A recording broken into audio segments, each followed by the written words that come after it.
বৈষম্য বিরোধী ছাত্র আন্দোলনের নেতা সমন্বয়ক হাসনাত আব্দুল্লাহর কঠিন হুঙ্কার।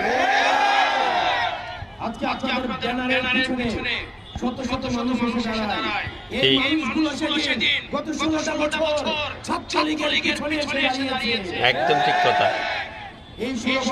সুবিধাবাদী আমরা ফ্যাসিবাদের বিরুদ্ধে আপনাদের লড়াই এবং সংগ্রামকে আমরা সবসময় সম্মান জানাই। ওয়েলকাম। একই সাথে আপনাদেরকে মনে করিয়ে দিতে চাই, এই বাংলাদেশে আবার যারা ছাত্রলীগ হয়ে উঠতে চাইবে, যারা শিক্ষার্থীদের বিপক্ষে অবস্থান নেবে, তাদের পরিণতি ছাত্রলীগের মতোই হবে।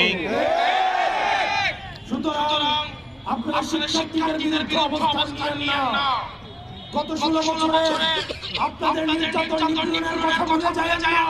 ঠিক। আপনারা যদি মনে করে থাকেন এই চাপাতির রাজনীতি